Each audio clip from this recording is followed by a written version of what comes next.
Hi hello ನಮಸ್ಕಾರ, welcome back to my YouTube channel. ನಾನು ನಿಮ್ಮೆಲ್ಲರ ಪ್ರೀತಿಯ ರೂಪ.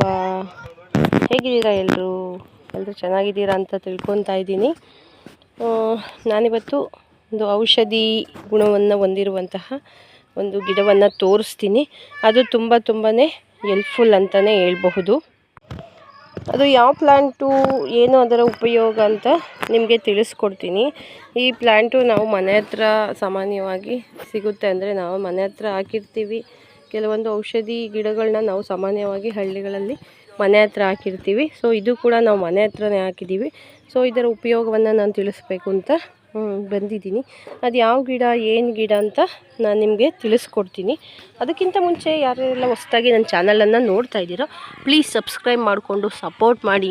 ನನ್ನ ವೀಡಿಯೋಸ್ ನಿಮಗೆ ಇಷ್ಟ ಆಗ್ತಿದ್ದರೆ ದಯವಿಟ್ಟು ಒಂದು ಲೈಕ್ ಮಾಡಿ, ಶೇರ್ ಮಾಡಿ, ಕಮೆಂಟ್ ಕೂಡ ಮಾಡಿ. ನೋಡಿ ಫ್ರೆಂಡ್ಸ್, ನಾನು ಹೇಳಿದ ಔಷಧಿ ಗಿಡ ಇದೆ. ನಾವು ಮನೆ ಹತ್ರ ಎಲ್ಲ ಇದನ್ನು ಬೆಳಿತೀವಿ. ಸೊ ಇದನ್ನು ಏನಂತಾರೆ ಅಂತ ನಿಮಗೆ ಕೆಲವರಿಗೆ ಗೊತ್ತಿರಬೇಕು. ಇದರ ಹೆಸರು ಬಂದು ದೊಡ್ಡಪತ್ರೆ ಅಂತ ಹೇಳಿ. ಈ ಒಂದು ಗಿಡ ತುಂಬಾ ಔಷಧಿ ಗುಣಗಳನ್ನು ಹೊಂದಿದೆ. ಇದನ್ನು ಏನಕ್ಕೆ ಯೂಸ್ ಮಾಡ್ತೀವಿ ಅಂದರೆ, ನಾವು ಮಕ್ಕಳಿಗೆ ಶೀತ ಕೆಮ್ಮು ಆಗುತ್ತಲ್ಲ, ಆ ಶೀತ ಕೆಮ್ಮು ಆದಾಗ ಏನಾಗುತ್ತೆ ಅಂದರೆ ಅವ್ರಿಗೆ ತುಂಬ ಶೀತ ಇರುತ್ತೆ, ಕಫ ಇರುತ್ತೆ. ಅಂತಹ ಸಂದರ್ಭದಲ್ಲಿ ನಾವು ಈ ಎಲೆಯ ರಸವನ್ನು ಅಂದರೆ ಸ್ವಲ್ಪ ಬಿಸಿ ಮಾಡಿಬಿಟ್ಟು, ಬಾಣಲೆಯಲ್ಲಿ ಯಾವುದರಲ್ಲಾದರೂ ಸ್ವಲ್ಪ ಬಿಸಿ ಮಾಡಿಬಿಟ್ಟು ಈ ಎಲೆಯ ರಸವನ್ನು ಕುಡಿಸೋದ್ರಿಂದ ಅದರ ಮಕ್ಕಳಿಗೆ ಏನಾಗುತ್ತೆ ಅಂದರೆ ಶೀತ ಕೆಮ್ಮು ಆಟೋಮೆಟಿಕಲಿ ಕಡಿಮೆ ಆಗುತ್ತೆ. ಸೊ ಇದನ್ನು ನಾವು ದೊಡ್ಡಪತ್ರೆ ಅಂತ ಕರಿತೀವಿ. ನೋಡಿ, ಇದು ಮನೆ ಹತ್ರ ಇದ್ದರೆ ತುಂಬ ಒಳ್ಳೆಯದು. ನೋಡಿ, ಮಕ್ಕಳಿಗೆ ಈ ಥರ ಕೆಮ್ಮು ನೆಗಡಿ ಆದಾಗ ನಾವು ಎಲ್ಲದಕ್ಕೂ ಸಿರಪ್ಪು ಮಾತ್ರೆ ಅಂತ ನಾವು ಇಂಗ್ಲೀಷ್ ಮೆಡಿಸಿನ್ಸ್ಗೆ ಒಂದು ಆಗೋದ್ರಿಂದ, ಅಂದರೆ ಅದಕ್ಕೆ ಜಾಸ್ತಿ ನಾವು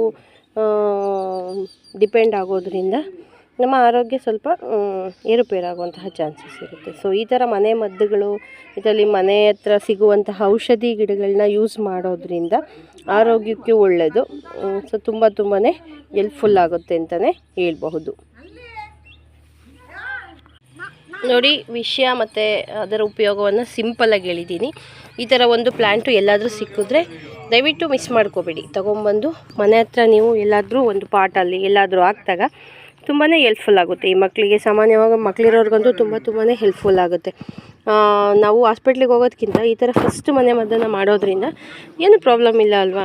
ಸುಮ್ಮನೆ ನಾವು ಹಾಸ್ಪಿಟ್ಲಿಗೆ ಹೋಗಿ ದುಡ್ಡನ್ನು ಖರ್ಚು ಮಾಡೋದಕ್ಕಿಂತ ಫಸ್ಟು ಇದನ್ನು ಟ್ರೈ ಮಾಡೋದ್ರಿಂದ ಆರೋಗ್ಯನೂ ಚೆನ್ನಾಗಿರುತ್ತೆ. ಅದರಿಂದ ಯಾವ ಸೈಡ್ ಎಫೆಕ್ಟ್ ಕೂಡ ಆಗೋದಿಲ್ಲ.